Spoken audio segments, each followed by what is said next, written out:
kwanza kwa maana ya uchunguzi, lile tukio lilivyotokea tuliliendea tukalipeleka kwenye kamati. Kwa upande wenu kwa maana ya wa football families, na nyinyi baada mjamaliza uchunguzi ama mmeshamaliza kwa upande wa uchunguzi ambao ulikuwa ndani kwa upande wenu? Sisi naweza nikasema kwamba is like kama almost tumemaliza. Is like kama vile tumemaliza, kwa sababu tulipokea ripoti ya kamisa, tulipokea ripoti ya security officer wa mchezo, tulipokea ripoti ya general coordinator. Maamuzi yanayofanywa na kasi tafsiri yake ni ya mwisho. Kwa hiyo kwetu sisi tukitambua katiba zetu, tukitambua governing regulation, tukitambua kanuni tulizokuwa nazo pia za usimamizi wa ligi plus katiba pia za vilabu, sisi tunaamini jambo lolote linalofika kasi tafsiri yake ni kwamba uamuzi wowote utakaotolewa ndio unakuwa uamuzi wa mwisho, unless kama kutakuwa na kitu kingine ambacho kimejificha. Kwa hiyo sisi karibu sana, hii ni Like Media. Kama ilivyoada, wakati wote na wasaa wote tunapata nafasi ya kuzungumza habari mbalimbali za kimichezo, kuweza kukuletea zile taarifa ambazo ulikuwa uzifahamu. Lakini kikubwa zaidi hapa leo tunamtafuta kwa maana ya CEO wa bodi ya ligi Almas Kasongo, lakini kikubwa bila shaka hata mwenyewe pia ungetamani sana kupata kauli kutoka bodi ya ligi.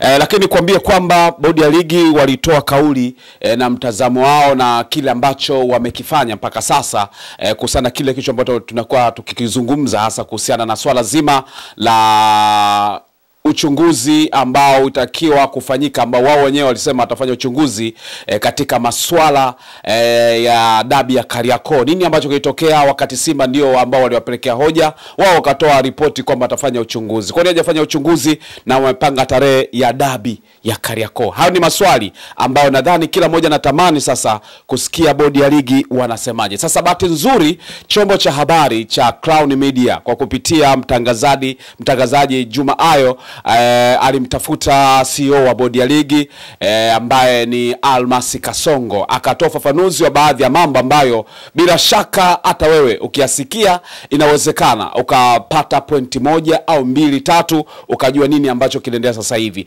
Tutakuja na uchambuzi mara baada ya kusikia taarifa hii ambayo kwa kupitia chombo cha Crown Media Almas Kasongo CEO wa bodi ya ligi aliulizwa na Juma Ayo, na Juma Ayo akamuuliza kuhusiana na hatua ambazo wameshaanza kuzifanya, hatua ambazo wameanza kuzifanya kuhusiana na masuala ya uchunguzi na ripoti ikoje, wao wanasemaje. Hapa sasa tunaenda kumsikia CEO wa bodi ya ligi Almas Kasongo akizungumza kwa kila kitu ambacho wao kama bodi ya ligi wameanza kukichukulia hatua kuelekea kupata kile ambacho watu wengi wanatamani kukisikia. Huyu ni Almas Kasongo, anasikika hapa akieleza. Kwanza nashukuru. Kwanza neno uchunguzi ni neno pana katika hali ya kawaida. Inawezekana katika taarifa yetu hatukuweza kuwa specific ni uchunguzi wa aina gani ambao unafanywa, ambao tunakusudia kufanya. Kwa hiyo ni neno pana. Kwa hiyo hata watu kutaka kufahamu wanastahili kwa sababu neno lenyewe lilijieleza katika uzito huo. Lakini cha kwanza kwa maana ya uchunguzi, lile tukio lilivyotokea tuliliendea tukalipeleka kwenye kamati kafanya maamuzi, na miongoni mwa maazimio ilikuwa ni azimio mojawapo. Lakini unaweza ukaona baada ya kamati vyombo vya nchi vyenye mamlaka sasa na vyenye dhamana hiyo walituita kama bodi. Sina hakika kama waliwaita na watu wengine, lakini sisi kama bodi tuliitwa na chombo cha nchi chenye dhamana ya kufanya uchunguzi wa masuala hayo. Kwa hiyo tukajadiliana na chombo chenye mamlaka hayo. Kwa hiyo tuliulizana maswali mengi, walitaka kujua mambo mengi. Kwa hiyo tafsiri yake ni nini? Tafsiri yake ni kwamba lilikuwa limepokelewa rasmi, na sisi ni imani yetu kwamba mamlaka hiyo inaendelea na hilo jambo la kiuchunguzi kwa mamlaka walionayo, kwa kazi zao za msingi, kwa dhamana walionayo. Kwa hiyo sisi tulizungumza yale yote ambayo tuliulizwa, yale yote ambayo tulipaswa, tuliwajibika kuclarify. Kwa hiyo waliridhika na maelezo yetu na wakatuambia kwamba kuna haja sasa ya kuendelea na wadau wengine ili kuweza kulikamilisha hili jambo. Kwa hiyo unaweza ukaona katika upande huo hilo jambo linaendelea, kwa sababu mpaka sasa hivi hawajarudi kwetu. Ni imani yetu wanaendelea nalo, pale watakapokuwa tayari tafsiri yake ni kwamba watalitolea maelezo. Lakini ukija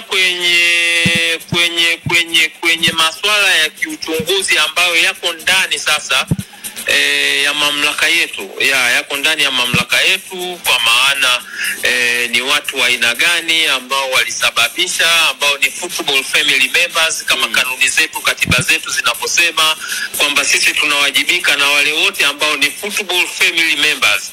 Ukienda kwenye kanuni za maadili wanatajwa football family members ni watu wa aina gani.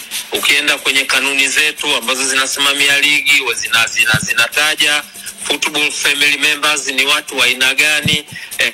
Ukienda hata kwenye governing regulation ambayo ndio ina govern usimamizi na uendeshaji wa bodi ya ligi kuu, pia imewataja football family members ni watu wa aina gani.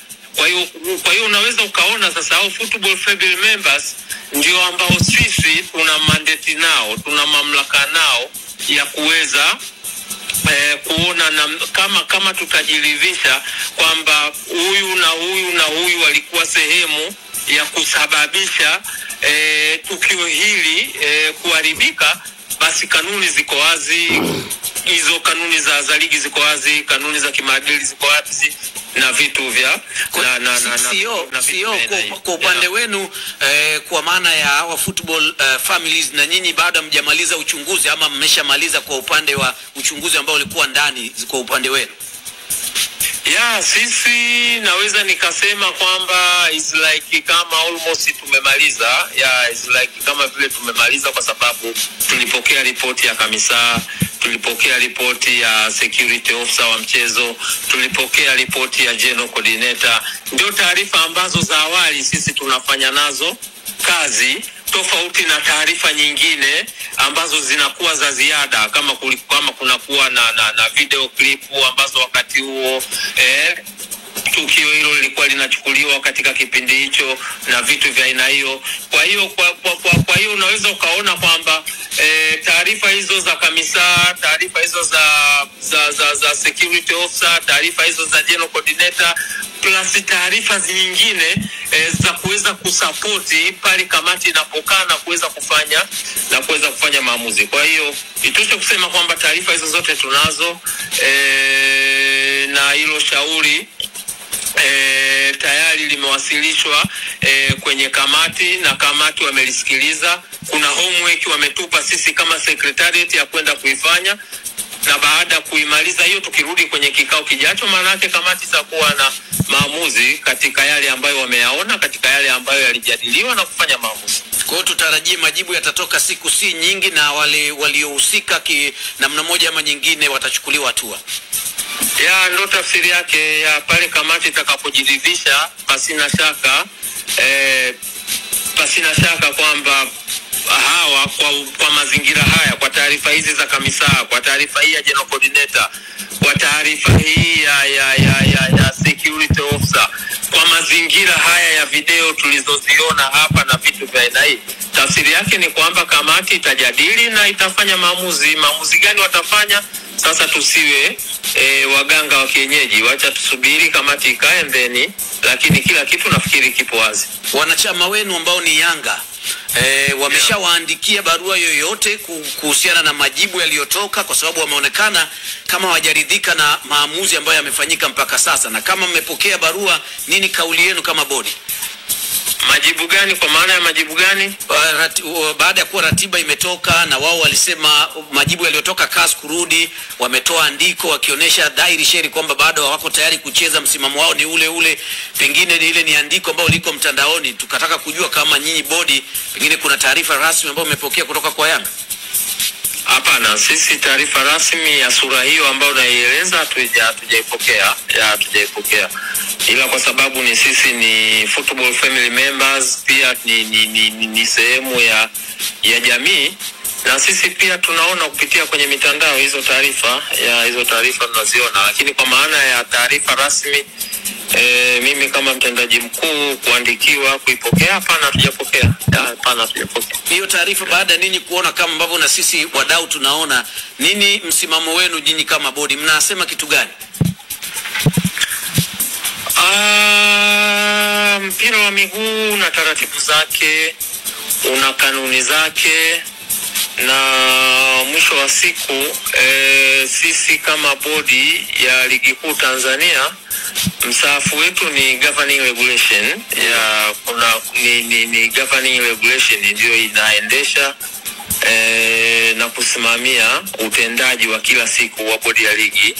Lakini ukienda kwenye vilabu wana katiba, lakini ukienda kwenye mashirikisho hayo pia wana katiba, lakini ukija kwenye usimamizi wa ligi tuna kanuni ambazo zinasimamia ligi, na mara zote tunakuwa tukizifanyia maboresho ili kuondoa changamoto zinazojitokeza ili kuweza kuwa na kanuni rafiki. Ukitazama katiba ya shirikisho la mpira wa miguu Tanzania, ukitazama governing regulation ya bodi ya ligi kuu Tanzania ambayo ndio inasimamia uendeshaji na usimamizi wa kila siku wa bodi, ukitazama kanuni zetu, ukitazama katiba za vilabu, zote zimeelekeza pale kunapotokea mgogoro ni namna gani unapaswa kuendewa. Kwa hiyo mgogoro kama umefika kasi, tafsiri yake ni nini? Tafsiri yake ni kwamba umefika katika chombo cha juu kabisa cha kusuluhisha migogoro inayotokea katika mpira wa miguu, kama ambavyo FIFA ambayo ndio shirikisho la mpira wa miguu duniani walivyoelekeza kwamba kama kutakuwa na mgogoro wowote unaohusiana na mpira wa miguu ambao umeshindwa kutatuliwa ndani, basi chombo cha mwisho kabisa chenye maamuzi ni kasi. Na bahati nzuri wenzetu kwa maana ya Yanga waliweza kutumia nafasi yao hiyo ya kikanuni, nafasi yao hiyo ya kikatiba kwenda kasi. Kwa hiyo kasi wamepokea, wamejadili, baadaye wamefanya maamuzi.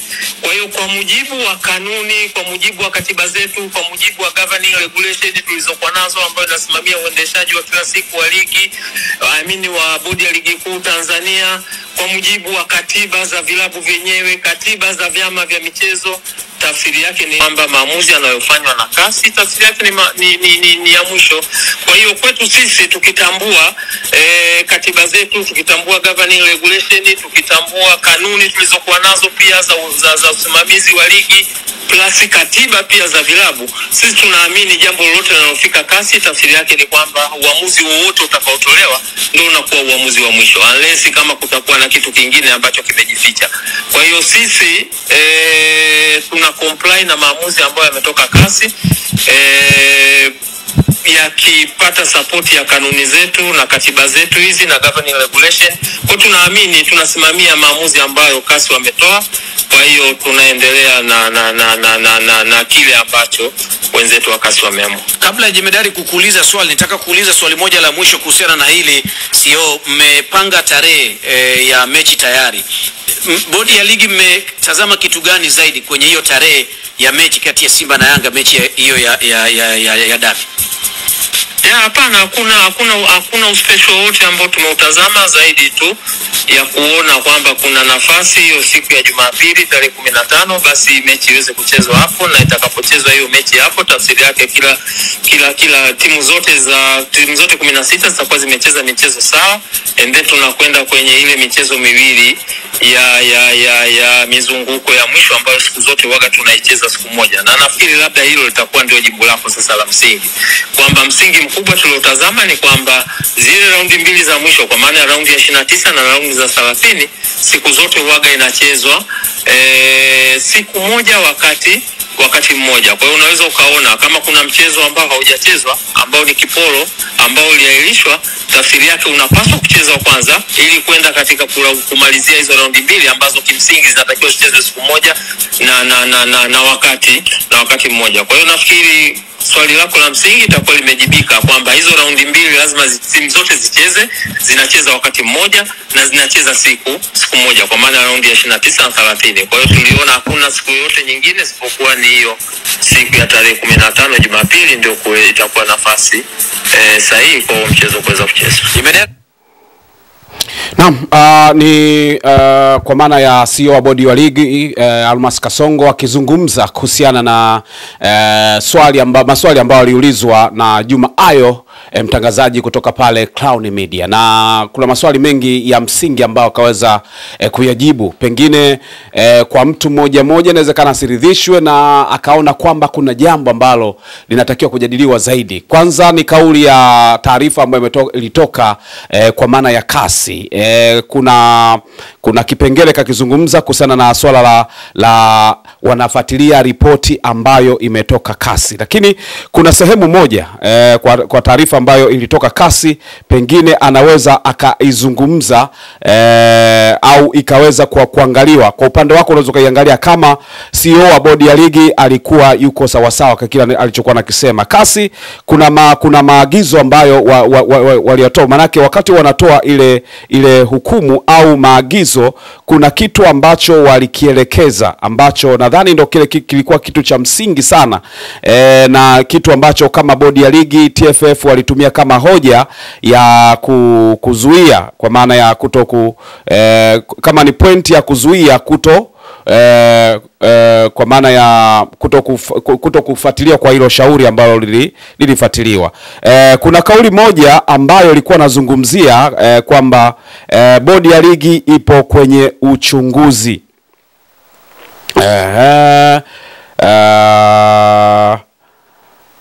Okay, ni katika zile pointi kutoka kasi, ukiingia pointi ya 14, namba 14, ukiangalia vile vimishale vinavyoingia ndani hivi, cha kwanza, cha pili, cha tatu, cha nne, cha tano, cha tano.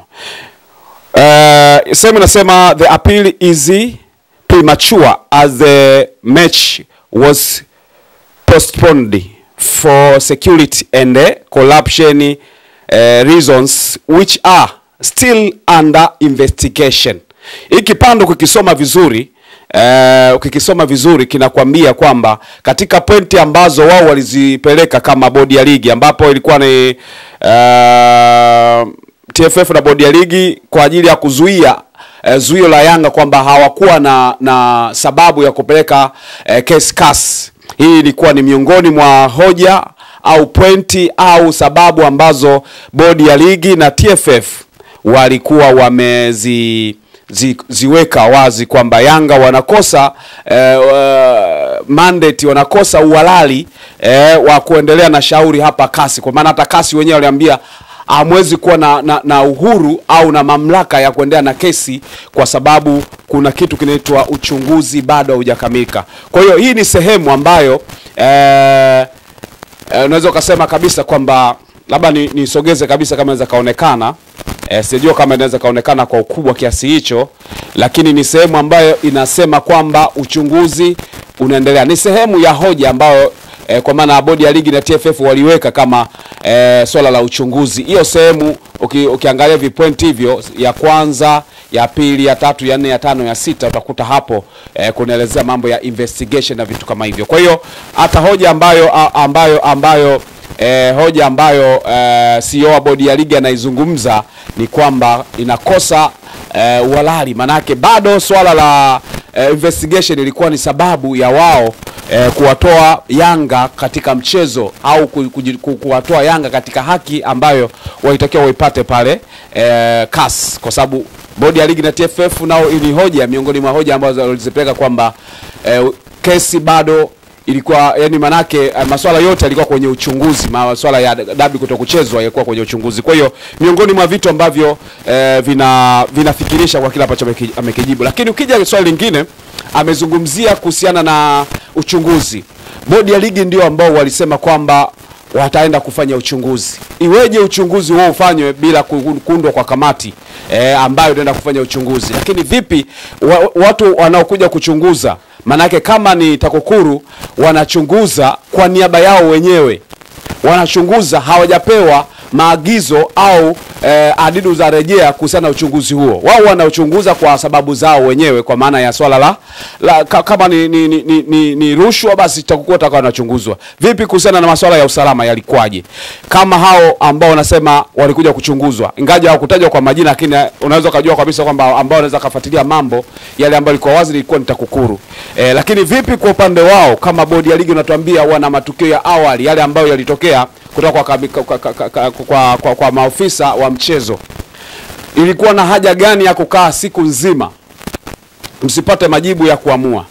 Kama ni swala ambalo nimesema kwenye uchunguzi, manake kunahitaji kamati, kunahitaji utaalamu, kuna adidu za rejea ambazo watu watakiwa wazijue kwamba unaenda kuchunguza nini, ili hata wale wanaochunguza kikuletea wakuletee katika mtindo huu. Sasa manake muda hapo unazungumzwa izungumzwe kwenye engo gani, mtawasilisha vipi na vyote hivyo. Sasa kama tutakuwa nasubiria uchunguzi ambao kwa TAKUKURU, siamini kama itakuwa ni sehemu ambayo bodi ya ligi pia watatutendea haki sisi. Wanasema wako katika mitazamo na miongozo tofauti, lakini kwenye uchunguzi mlisema, na bahati nzuri hata CEO wa bodi ya ligi amesema kwamba kila mmoja na haki ya kuhoji kuhusiana na uchunguzi, na ni haki ya kila mmoja kupata uchunguzi. Simba sasa hivi hawazungumzi tena kuhusiana na hoja zile za kwamba kulikuwa na rushwa, kulikuwa na uvunjifu wa amani, kulikuwa na nini ambavyo vingine pengine havikuandikwa. Ni kwa sababu pengine Simba ananufaika na taarifa hii. Ndio maana Simba sasa hivi hata ukiwaambia kuhusiana na dabi, wao wanaposti wanasema ipo dabi. Kutakuwaje na uhalali wa Simba kwenda kwenye dabi wakati malalamiko yao hawajayapata, wakati malalamiko yao hayajapatikana majibu? Hapo ndipo ambapo unaweza kugundua kwamba Simba walidanganya, waliwaingiza bodi ya ligi mkenge katika ripoti yao.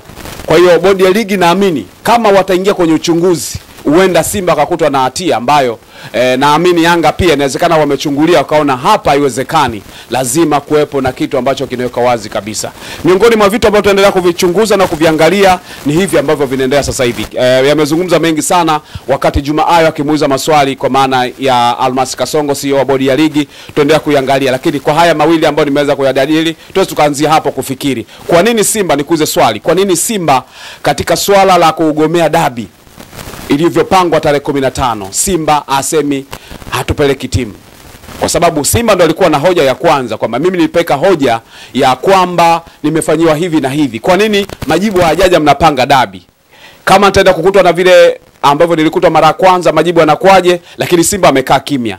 Bado hujastuka kwamba kuna kitu ambacho ndani ya Simba kinaendelea? Basi hapo bodi ya ligi lazima wajue kwamba mgogoro unaanzia pia hapo.